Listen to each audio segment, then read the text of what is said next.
So right now in my screen, I can see share hands, Bernardo, Roy, and Mr. Ko. Okay. So if ever you have reactions during my lecture, you're the three people that I will see. But Mr. Ko has a letter Y. That's fine with me. Okay. So this is the urinary system. I specifically want you to consider this as the urinary system, not excretory. Why?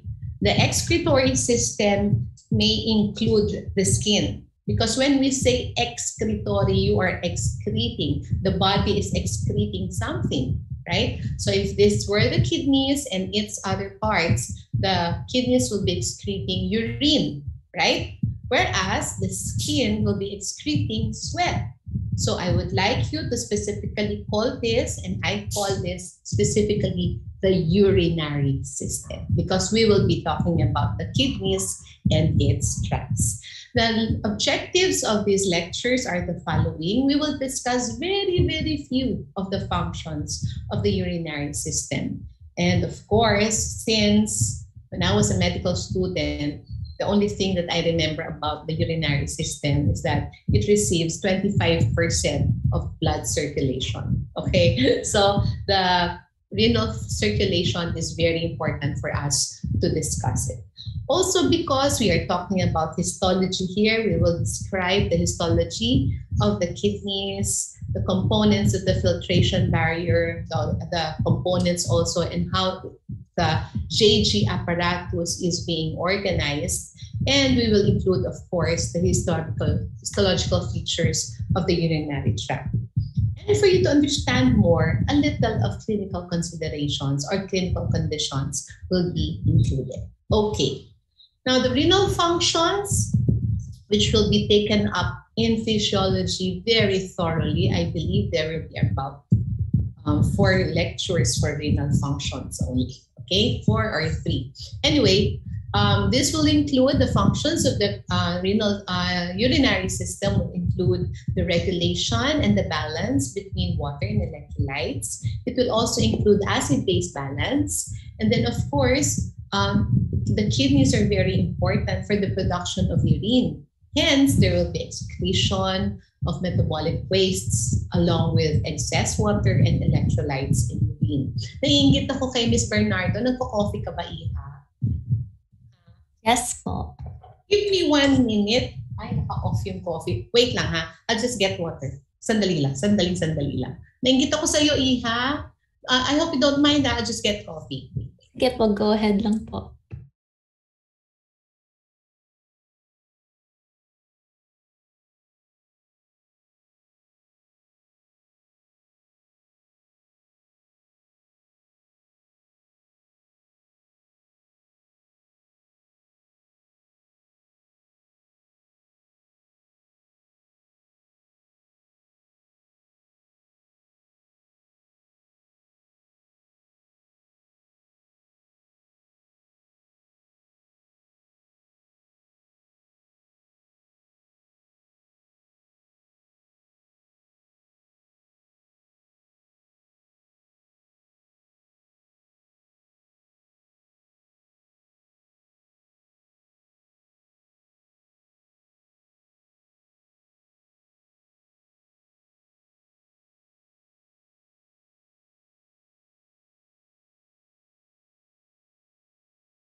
back.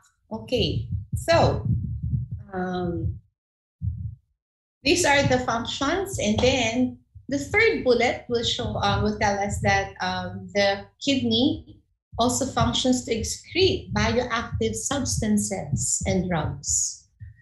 Ano kaya, class? Do you know what type of drugs can actually cause chronic renal failure? Alam nyo, sige, lakasan mo, Roy. Ano sa tingin mo ang pwedeng cause ng toxicity sa kidneys? Very common. NSAIDs po. NSAIDs, right. NSAIDs, for the sake of the others, thank you, Roy.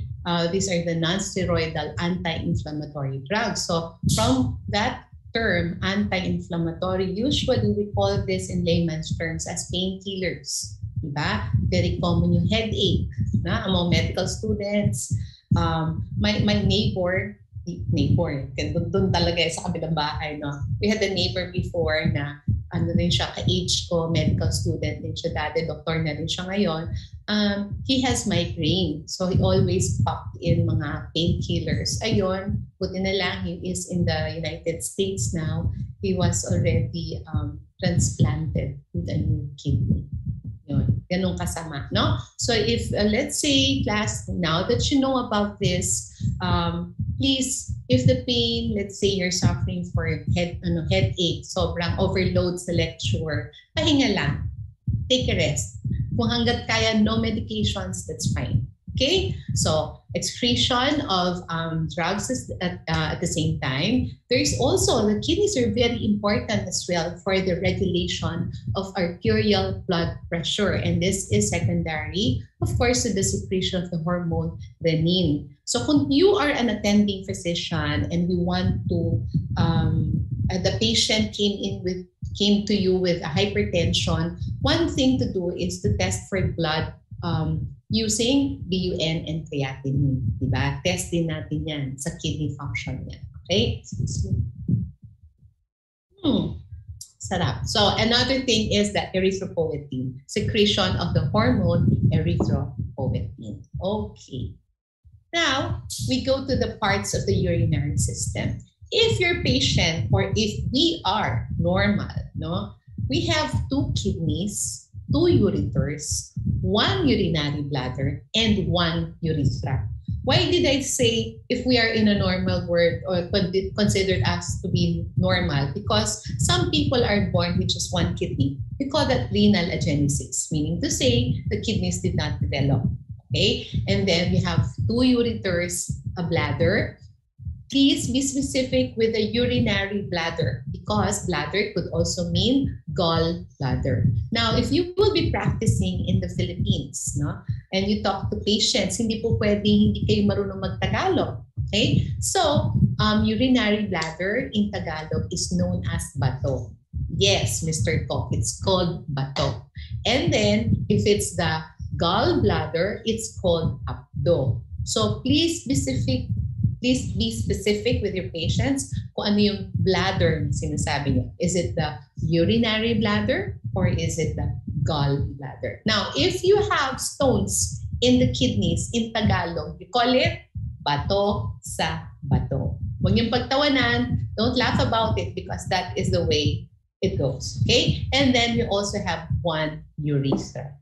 Now, this is the gross anatomy, which I will not take up too much, just for you to know that the kidneys, both of them, are called retroperitoneal organs. Yes, may retro pa rin tayo sa gross anatomy. Akala nyo sa music lang, sa mga outfits, no?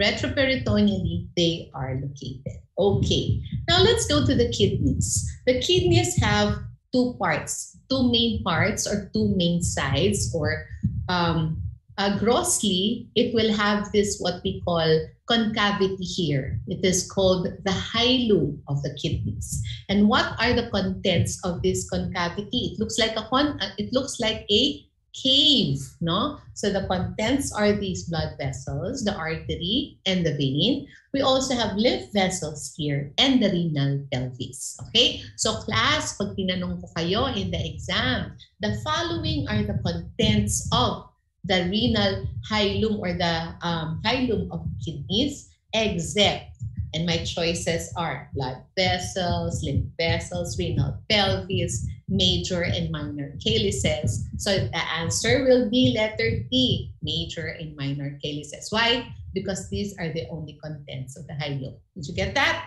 Tango ka. Sure hands. Yan, ikaw lang nakikita ko ngayon. Okay. And then, the convex part. This is the convex part. Okay, so the convex part is made up of a capsule, and this capsule is described as thin and fibrous. When we say fibrous, it means that the lining is made up, that it is made up mostly of connective tissue. Okay, so these are the parts of the kidneys. Now, let's go to the parenchyma. Nainit mo ka ito? Okay, so the parenchyma or the kidneys, like other organs in the body, it's made up of the cortex and the medulla. The cortex being the outer portion and the medulla being the inner portion. The cortex is described here as the outer darker. But then class, look at this. Does it appear darker? The darker description here is for cadaveric kidneys. Okay, because when you open kidneys of cadavers, they appear darker compared to the medulla. Okay, so what else do you find in the cortex? You find there the renal corpuscles and the tubules. Later on, we will go to them one by one. What about the medulla? When everything becomes straight, no? So straight structures such as the pyramids, the columns, the rays, and the papilla, these are found in the medulla as well. Dito sila. So we have here straight structures going here, like we have the pyramids, looks like a triangle here. And then the columns are found in between the pyramids. The rays are found at the tip of the medullary, renal pyramids going into the papilla here. And then, of course, these are the calyces, the minor and the major calyces. But this will be taught to you in gross HSP. Okay. Now, the renal circulation is very important. And do not worry, class, if you see all of these blood vessels because they are named according to their locations and to their shapes. Now, the pink boxes will represent arteries. And these arteries, of course, will be carrying oxygenated blood, whereas those that are in blue boxes will carry the venous drainage. They're responsible for venous drainage, hence less oxygenated blood.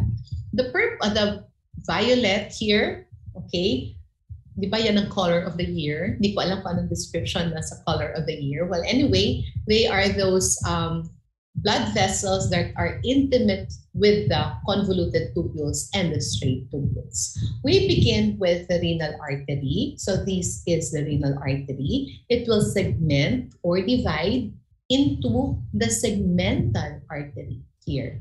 Okay? And then after which, it enters into the lobes. So you call that the interlobar arteries here. Okay? And after that, when it makes an arc, kita nyo ito, it makes an arc here. It's called the arcuate artery. Now, after the arcuate artery, it goes into the different lobules.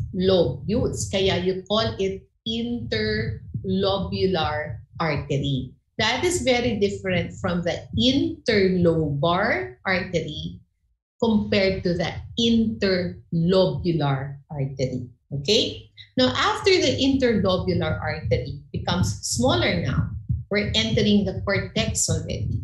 Okay? So the interlobular artery is already in the cortex, and after which it is followed by this, the afferent arteriole. Afferent arteriole is this one. Okay? Becomes this tuft of capillaries here called glomerulus. And then after the glomerulus, blood enters the efferent arteriole. Efferent. So afferent towards the capillary, this glomerulus, no? And then away, efferent naman siya. Going away yan. Okay? And then followed by these blood vessels, these capillaries. After the efferent, we have the peritubular, which are found here, associated with the convoluted tubules, and then to be followed by also this associated with the loop of Henle. So you call it vasa recta, rumecta, dumiretso siya, straight. Okay? So this is the way of the blood following this pathway. And then after which the vasa recta and the peritubular capillaries, it goes now into the blood vessels having the same name. Ayan na naman yung aming dog. No? Pasensya na kayo. Wait ha.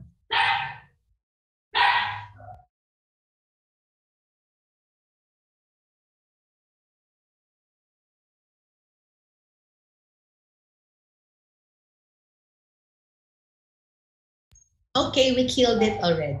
Okay. So this will be the flow of the renal circulation. Okay, and then out it goes into the renal vein. Mga questions lang naman dyan madali. No, madali siyang memorize like what is, yan.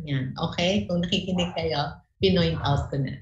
Okay, let's go to the microscopic anatomy or the histology. Now, the functional unit of the kidneys is what we call the nephron. And the nephron is made up of two main parts, namely the body or the corpuscle. And then the second part is the tubules. The tubules is made up of plenty of other tubules. Okay? So ito siya, and we see that the renal corpuscles are mainly found in the cortex. And these are the tubules. There are two types of nephrons, those which are located in the cortex, obviously in terms of cortical, and then those that lie very close to the cortex and medulla. These are the juxtamedullary nephrons. Renal corpuscle is made up of the glomerulus, no? Mainly the glomerulus, but it has other parts, no? Seen here, there are about 5 parts. The renal corpuscle is made up of the glomerulus, this one, which is a mass of capillary loops. Okay, so class, we've learned about the capillaries. It is the fenestrated type of capillary without diaphragm. So you will see later that the endothelium of this glomerulus is made up of fenestrations, butas, pores, okay, or fenestra. Excuse me. Okay, so the glomerulus is made up of capillary loops. Class, paano to, no? These capillary loops are made up of blood. And remember, everything should be filtered here. Kaya ito being the functional unit, no? So it happens here. The filtration happens here. Okay, so the glomerulus is also made up of a capsule. This is the Bowman's capsule. And the Bowman's capsule is made up of 2 parts, the parietal, which you already know, and the visceral. Aside from that, the third part is called the capsular or the urinary space here. Okay, pero class, take note. Urine, the fluid that you can find here in the capsular or urinary space is not called urine. It's called filtrate. Hindi pa siya urine. Okay? And then we have the vascular pole here. Of course, these are made up of blood vessels. And then the tubular pole, which is it's the Bowman's capsule being continuous with the proximal convoluted tubule. Okay. Now, the parietal layer of the Bowman's capsule is very thin. So that will be your clue that it is made up of a simple layer of flattened epithelium. So you call that simple squamous epithelium. Okay. Now at this pole, the tubular pole, it changes to become simple cuboidal, being the proximal convoluted tubule. Okay. So this one, class, is the histology. As you can see, the capsule is made up of simple squamous epithelium. Okay, Now, if there is a parietal, so napakita na sa inyo, we've already shown what the parietal layer is, no? In the first semester, there is also a visceral layer. Now, class, before you sleep, look at me first, okay? So, if, for example, this is the glomerulus, okay? My fist is the glomerulus. I told you that there is a Bowman's capsule, di ba? That is the parietal layer. Okay, ito yon, no? It doesn't touch the glomerulus. But the visceral layer is the one that touches the glomerulus. And what is this visceral layer made up of, no? First are the podocytes. So this class, look at this picture, ito, yung picture above. So this class, yung pink structure, that is the endothelium, and the light blue structure here, that is the basement membrane. Together, they make up the glomerular capillaries. Now, where are the podocytes? The podocytes that make up the visceral layer are these ones. Ayan, nakadikit siya sa blood vessel. And a nicer picture here is this one. Look at this, the picture below. So this is the podocyte, and the podocyte contains foot processes. Yung mga paa niya, no? Look at this, no? Foot processes. And these foot processes, they interdigitate, no? They interdigitate like this. These foot processes are called pedicels. Okay? Ped, paa, feet, diba? Nagpa-pedicure ako. So does that mean that you have to have your hands clean? No, that's mani-ped. Manicured. This one is ped, foot. Okay? So the pedicels, these are the foot processes of the podocytes. Okay? So the pedicels are part of the podocytes. And when they interdigitate, these pedicels interdigitate, they form what we call the filtration slit pores. Kita nyo to? Yan, no? Yan. Those are the filtration slit pores. Oh, very important yan. What is the function of this one, di ba? For filtration, and eventually will produce urine. Okay? So, let's go first to the other parts. We have the poles, of course, the vascular and the tubular pole. Very easy to understand. Vascular pole will contain the entry of the afferent and then the exit of the efferent arteriole. Whereas the tubular pole begins with the proximal convoluted tubule. Okay, let's go to the glomerular filtration barrier. Remember this class, ha? Ito, tandaan nyo itong picture na to. The podocytes, the pedicels, and the glomerulus. Now, what happens here? Blood is inside the glomerulus, and this blood has to be filtered. Okay? Lahat yan has to be filtered. So, their blood passes through a glomerular filtration barrier. I do not know if you kung sino ang mga medtech dito. Okay? So, if you are a medical lab scientist, you will know that it is not normal for you to look at the microscope and find in the urine WBCs. Hindi normal yan. Red blood cells, hindi normal yan. Why? Because it has been filtered here. Nakita niyo itong part na ito. This is the glomerular filtration barrier. This is the blood capillary. This is the capillary that contains blood, and blood contains WBCs, it contains red blood cells, it contains platelets, it contains large proteins, small proteins, no? So, it doesn't enter here into the filtrate. So, paano nangyayari yan? First layer is the fenestrated capillary endothelium. At this level, it blocks already blood cells, platelets, so they do not enter the filtrate. If ever they are able to enter that, there is a second layer of filter, glomerular basement membrane. Ito siya. Ito, class. So at this level, it restricts large proteins like this one and organic anions.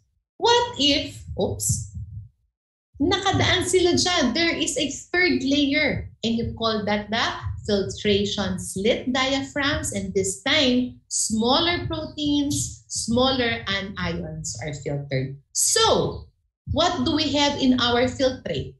We only have water, glucose, amino acids, and ions, urea, and many other which of the smaller type sila.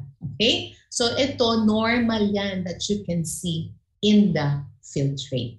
Okay? So class, what are the components of the GFB or the glomerular filtration barrier? First is the fenestrated capillary endothelium. Second, glomerular basement membrane. And then the third are the filtration slit diaphragms. Okay? So class, ito yun, no? Asan na yun? Ito siya, class. Yung tinatawag na endothelium, and then there's the basement membrane, and then these are the filtration slits. Okay? Okay. Now, aside from podocytes, what do we also have in the visceral layer are the supporting cells, and you call them the mesangial cells. Okay, so these mesangial cells, ito sila. So we have here the capillaries, yung glomerulus. We have also here the podocytes, di ba? Podocytes yan. And those empty spaces that are not filled up with the podocytes are filled up with the mesangial cells. And these mesangial cells, they provide support, no? They are also associated with contractions in response to BP changes. They also provide phagocytosis, and they secrete factors of the immune defense type. Okay, so these are the functions of the mesangial cells. Okay, so we're done with the renal corpuscles. So as a recap, class, we have the renal corpuscle. It is made up of two main parts. Those are the glomerulus and the capsule. The capsule is made up of the parietal and the visceral layer. And then we have two poles, the vascular pole and the tubular pole. And the fifth part is the capsular space or the urinary space, wherein we find there what we call the filtrate, not urine yet. Okay? Okay. Nasa kalahati pala ako ng kape ko. Wait. So for class, if you have questions, please butt in, or you may raise your hand. Use the raise your hand button. I can see that anyway. Okay? So kung may questions kayo, why don't you like to, you just ask me right now kung may questions, clarifications, magtanong lang kayo. Okay? Napapahaba ako ng oras kasi nakakaingit talaga si share hands. Naingit ako sa kape mong anak. Okay. Sarap. Now, class, look at this. This is cortex. This is medulla.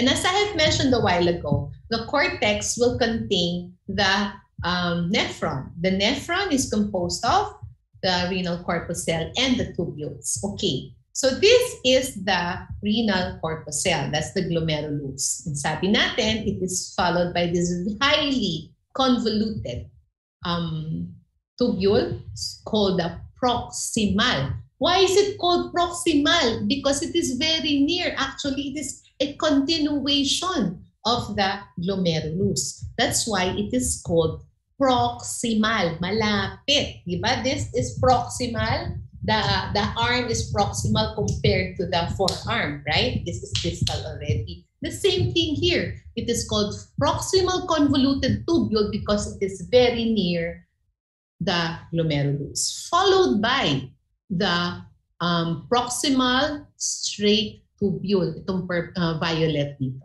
Okay, so we call that the proximal straight tubule. And then it is followed by the loop of Henle.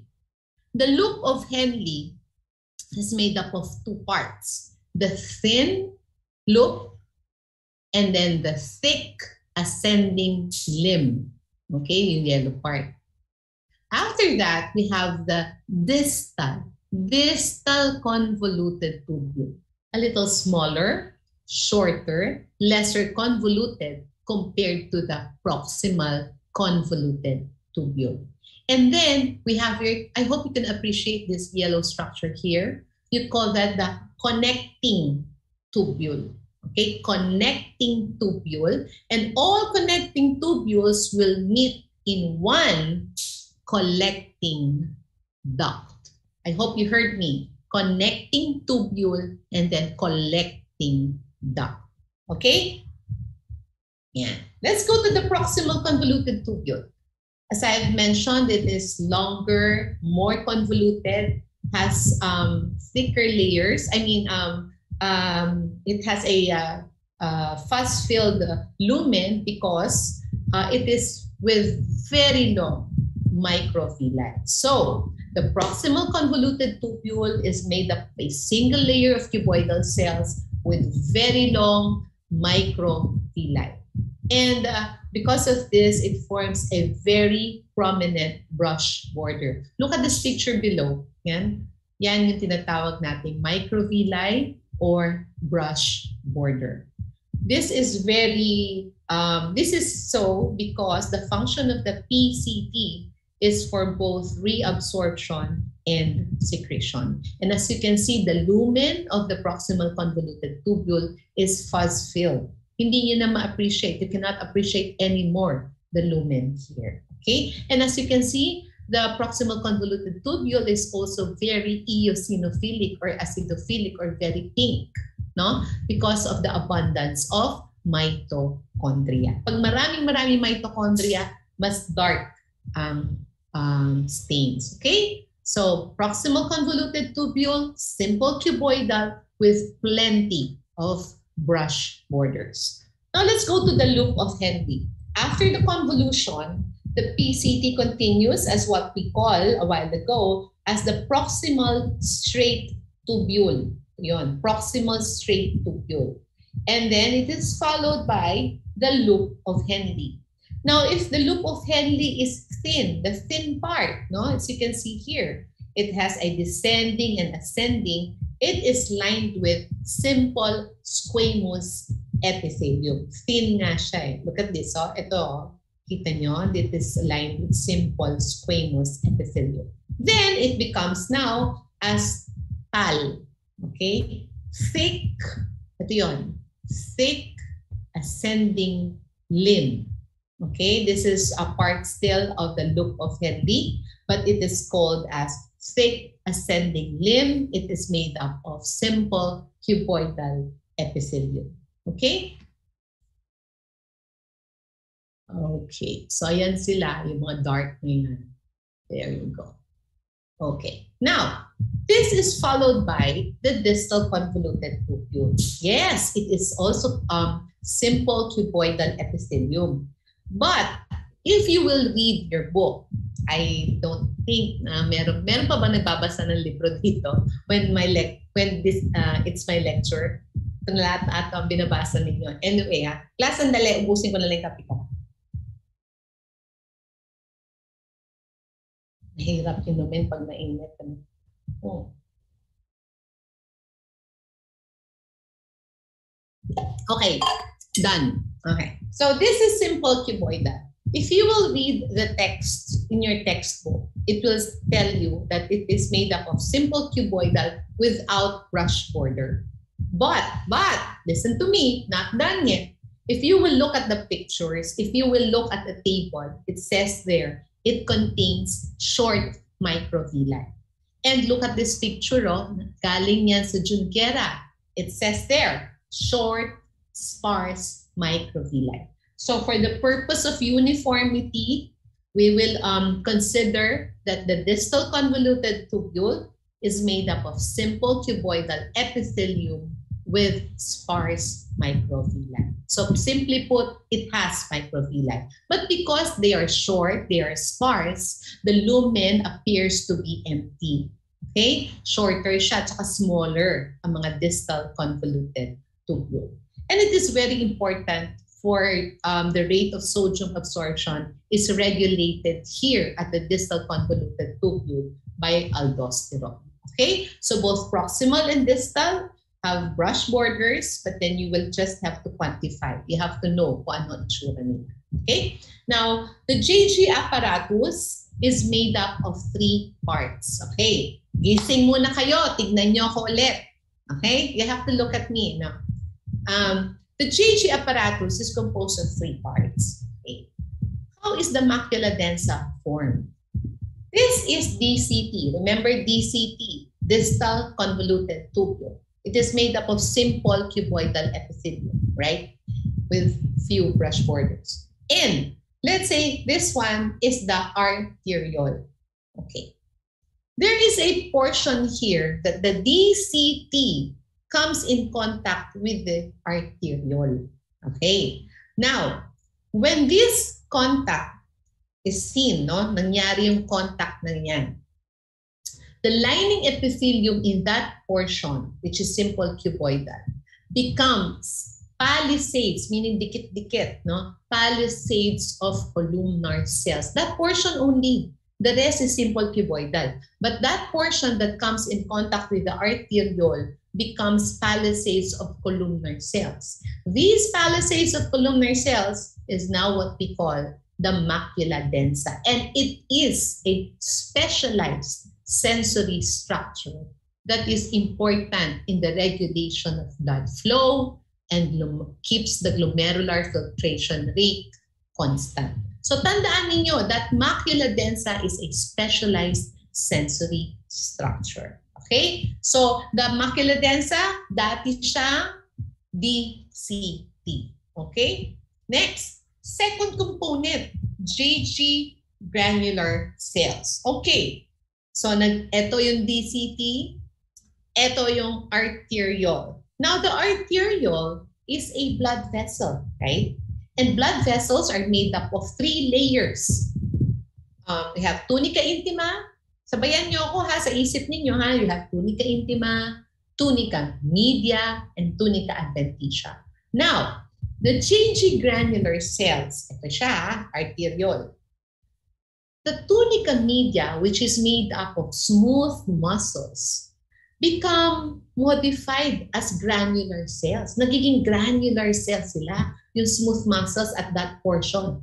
Those granular cells are what we call now as the GG granular cells producing renin.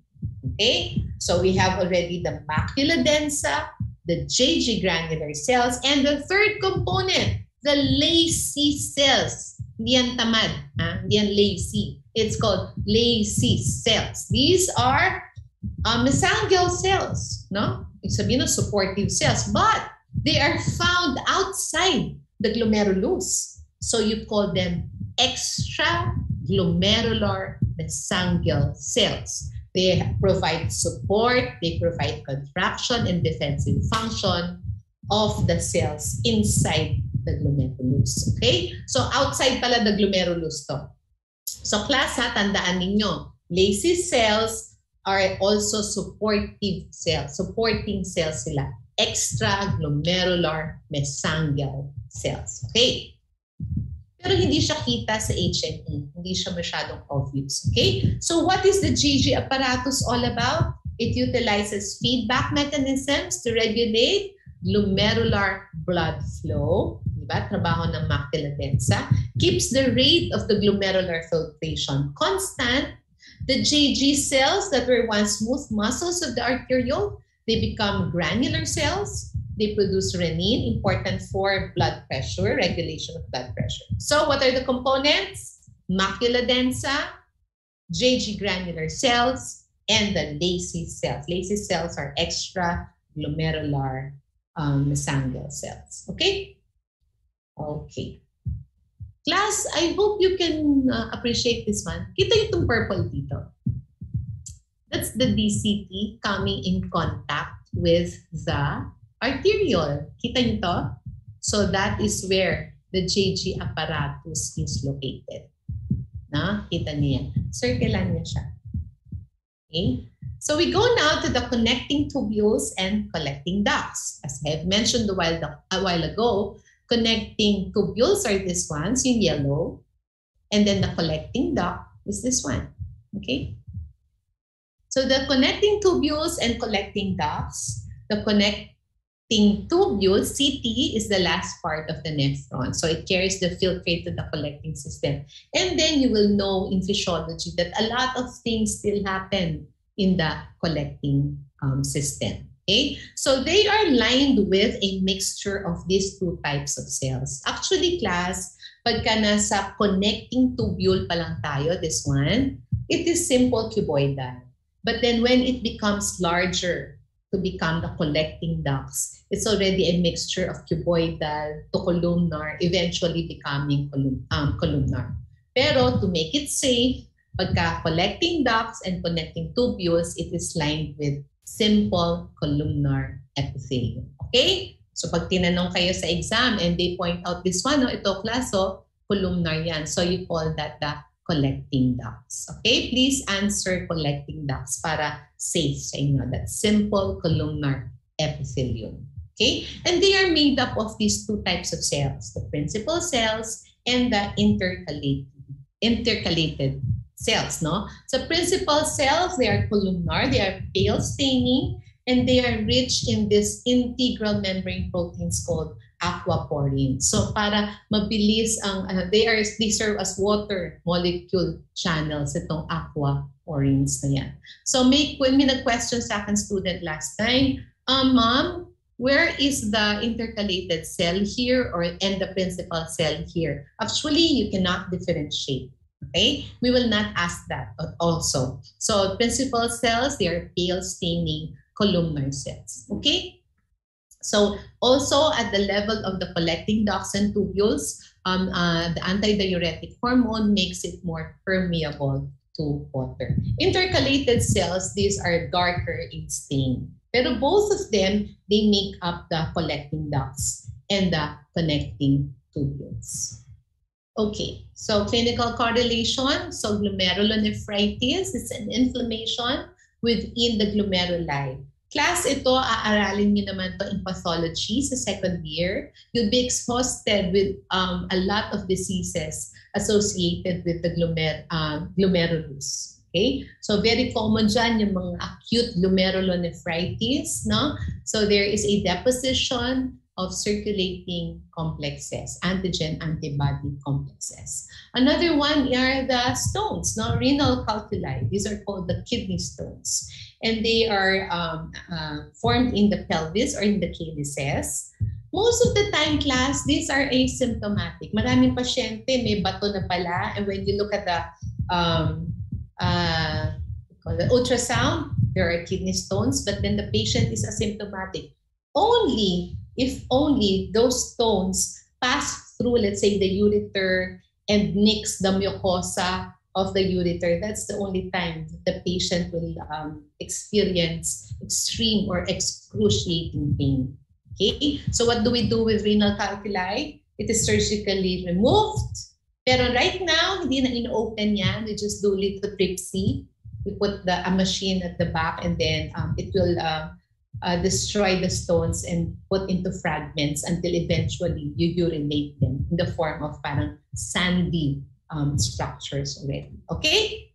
Okay. No breaks anymore para I can let you go in after 20 minutes probably. Okay, let's go now to the ureters, the urinary bladder and urethra. May umalis.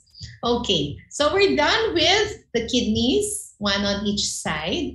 And then now we'll talk about the two ureters, the urinary bladder and the urethra. Transitional epithelium is found only in the urinary system. And the transitional epithelium, which is specifically found in this system, is composed of these ill-defined layers. Okay, so we have here at the bottom the single layer of small basal cells. So you can appreciate here, ito yung basement membrane. And we can see them that the basal cells are resting on this basement membrane. So we call that a small basal cell layer. Pero class, dahil ill-defined siya, we don't specifically name them as separate layers. Okay? So we consider them as one transitional epithelium. And then we have an intermediate region, this portion here, no? it is made up of several layers of cuboidal to low columnar cells or epithelium. And lastly, the most important of the transitional epithelium are the dome cells or the umbrella cells. Okay, so you find them in the superficial portion of the transitional epithelium. What are these dome cells? No, may pumasok. Okay, pag may lumabas, may papasok. Naririnig niyo ba yung ting ting? Okay, so the umbrella cells, ay hindi, ako lang nakakarinig. So, naririnig ko kayo pag maalis kayo. Okay. And then, the umbrella cells are called the dome cells also. They are found superficially. Ito sila, klaso. Yan, nandyan sila. And they are described as bulbous, matataba, or elliptical. Some of them could be binucleated. Sabi ko sa inyo, uso naman na ang bi ngayon. No? So, that's okay. And then we have here, they are highly differentiated what? To protect the underlying cells. Class, remember, this is the lumen of the organ, pwedeng bladder yan, ureter, or urethra. What is present here is urine. If there are no dome cells, urine would seep through into the mucosa of these layers and then eventually intoxicate the layers of this organ. Okay, so the dome cells protect the underlying cells against the potentially cytotoxic effects of hypertonic urine. Now, this is just to show you that the left, the one that you're looking at, the distended bladder is on the left and the empty bladder is on the right. So pagka-empty siya, it appears to be that stratified epithelium. Ganda, very organized. But if the bladder is distended with urine, the lining epithelium is stretched, but the layers are still there. The same number of layers, but they will appear 2 to 3 layers only because it flattens. But then the same number of cells are still there. Okay? So ganun yun, nag-a-adapt siya. If it is empty, ganito ka-organized yung mga cells. If it is distended with urine, it becomes flattened. The cells become disorganized like this. Okay? So that is what you call the transitional epithelium. So transitional epithelium is a form of stratified epithelium. As I have mentioned, it is found only in the urinary tract of mammals. And of course, they are highly specialized to accommodate a great degree of stretch. Okay? Okay. So, let's go now to the ureter. So, ureter, that is after the pelvis, no? The ureter is just a conduit of urine from the kidneys towards the urinary bladder. It is made up of 3 layers, and these 3 layers are from without inward. So this is the adventitia that is made up of connective tissue. And then we have here the muscularis layer. So nag-iiba daw yan. 2 layers in the upper portion and then 3 layers in the lower portion, no?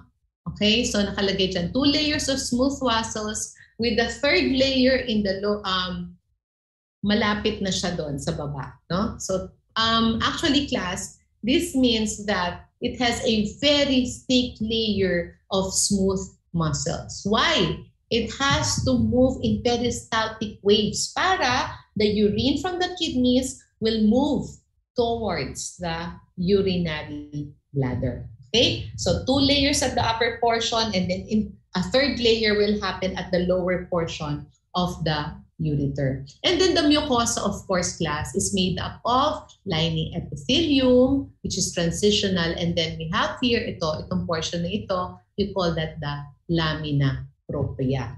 So another picture is this one. So this one is the transitional epithelium, lamina propria. Okay, so this is the tunica muscularis.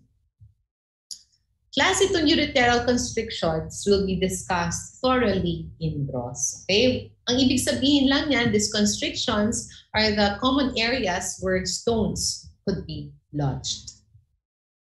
Let's go now to the urinary bladder. Okay, so this is the urinary bladder. We're done with the ureter. So the ureter enters and opens here at this portion of the urinary bladder.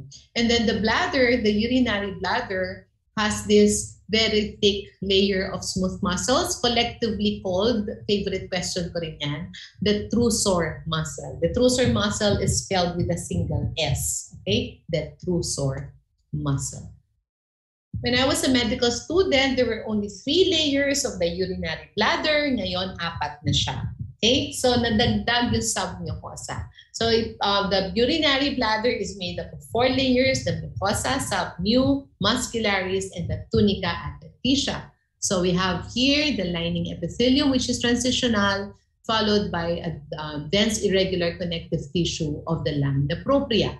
Now, we have a submucosa that is also made up of dense irregular connective tissue. So sasabihin nyo, ma'am, what's the difference between the lamina propria, DICT, submucosa, DICT? In a book, so sinerch ko yan, paano nyo ma-differentiate?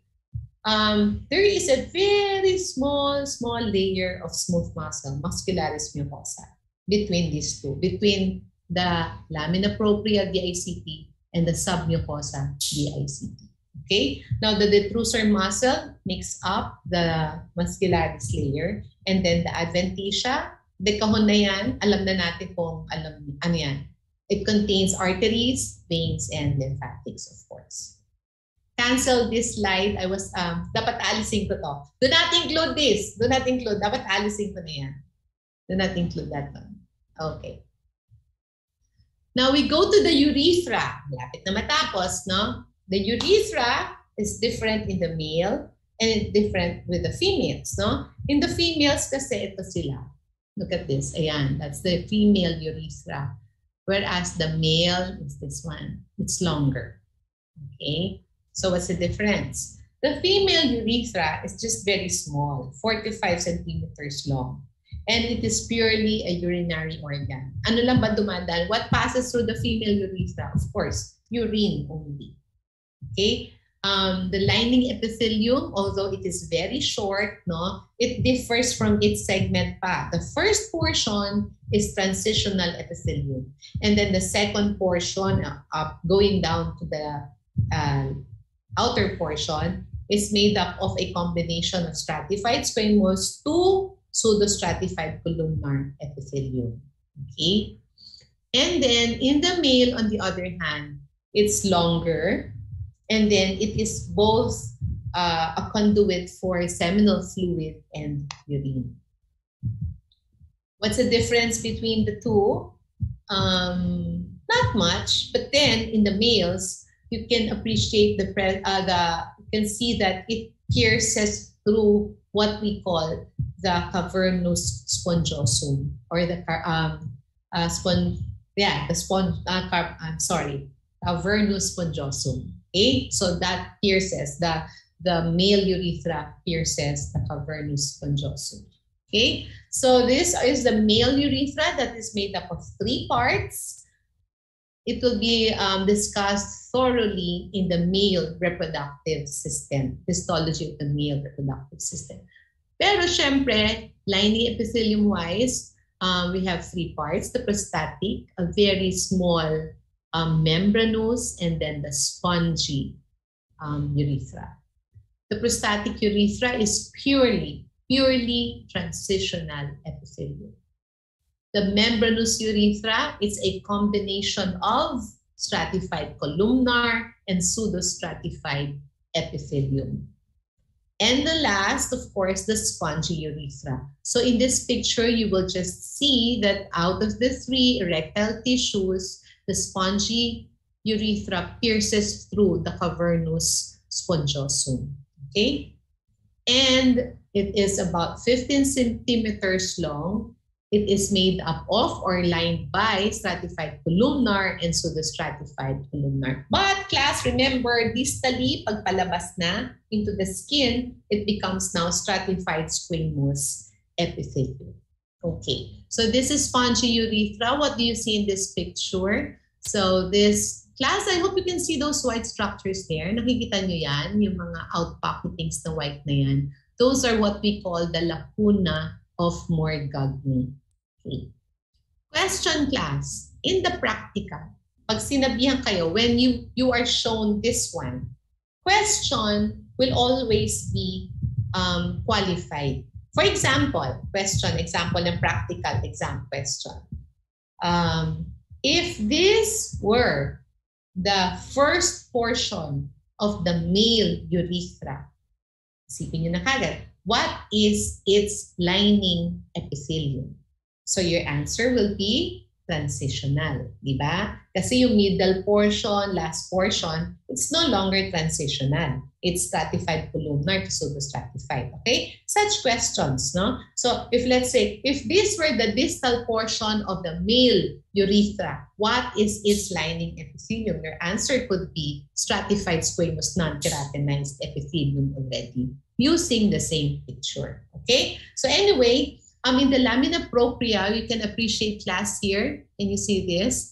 What we call the paraurethral or the Litter's glands. Okay, these are mucus-secreting glands. So you can find it in the external opening known as the urethral meatus. If it's at the outer portion already, the lining epithelium is stratified squamous already. Okay? So the lubrication by the mucus secretions are from the paraurethral glands and also the bulbourethral glands of Cowper. Class, the lubrication here is during the sexual act, okay? During intercourse ang pinag-uusapan. Okay. Okay. Last two slides, class. Okay. Cystitis, that's an inflammation of the bladder mucosa. And what are the important causes of cystitis? No? First is urinary tract infection. If the urinary tract infection is left untreated, let's say very increased amounts of pus cells already, if it is left untreated, the infection may ascend into the urinary bladder, causing what we call cystitis. Okay? And then the symptoms or the signs will be a bloody urine already. What are the other causes of cystitis? First is another one is immunodeficiency. Another one is urinary catheterization. Those people who have their who are catheterized because of some reasons, let's say prostatic hyperplasia or cancer, no? So pwede yan maging cause of cystitis. And lastly, radiation or chemotherapy could also cause cystitis. Have you ever heard of honeymoon cystitis? Narinig nyo na yan? Hindi pa? Wala pa nagha-honeymoon dito? Okay. Roy, ano? Have you heard about honeymoon cystitis? Oo daw. Okay. I will ask you later, Roy. Okay. And then we have urinary tract infection. Very common in females, no? Because of the proximity of the anal opening, which is harbored by E. coli bacteria, and then there is unhygienic practices, no? So this could cause urinary tract infection, specifically in the females. Now, what if it's the male who has this UTI or urinary tract infection? Most often than not, the UTI in males is secondary to sexually transmitted infection. Look at the proximity of the anal opening with the penile opening. Di ba magkalayo? Ito kunyari yung puwet. Ito yung bird. Ay yung ano, yung penis. Andun eh. Unlike in females, very near. Okay? So, if you have a patient complaining of dysuria or difficulty in urination in the males, suspect sexually transmitted infection, STI. Okay? So, what are the causes of urethritis? Could also be caused by chlamydia, and most of the time, mixed infection yan. Madalas yan, mixed infection. So if you want to treat UTI in males, usually you give 2 antibiotics. Okay? So, thank you so much. Oops, sandali. Meron nga pala akong slide dito. I forgot. I did not include it in your lecture anymore. This is an animation of the macula densa. Diba sabi ko sa inyo, macula densa is a part of the distal convoluted tubule. And it becomes a palisade of columnar cells. So ito yun. That's the macula densa. And then a portion of the arteriole, right? No? The arteriole, the smooth muscles becomes granular cells. We call that the JG granular cells. Ito yun. So this whole thing is what we call, this portion here is what we call the JG apparatus. Okay? Ayan siya. Late ko na nakita kasi kanina lang and upload ko na yung lecture sa inyo. Pero class, this is just nice to look at para lang maintindihan. Okay? Okay. So thank you so much, class, for listening. If you have questions, you may ask them now kung meron lang kayo. Roy, alam mo yung honeymoon cystitis? Anyone here who knows what honeymoon cystitis is? Wala. Wala. Honeymoon, I have had several patients before nagkaroon ng honeymoon cystitis. After the honeymoon, the female complains of dysuria. Yun, dysuria. Alam niyo naman nangyayari sa honeymoon, di ba? Hindi. Ay nako, nagpe-pretend pa kayo. Anyway, alangan naman naghahawakan lang kayo ng kamay sa honeymoon, di ba? So after, showing love and affection to one another, most of the time the female experiences cystitis, difficulty in urination. It's not just UTI. And then most of the time, there is bloody urine already. Kasi nga cystitis na, the infection ascended. Are you raising your hand, Roy? No. Oh, okay. Sige. Do you have other questions? Meron ba kayong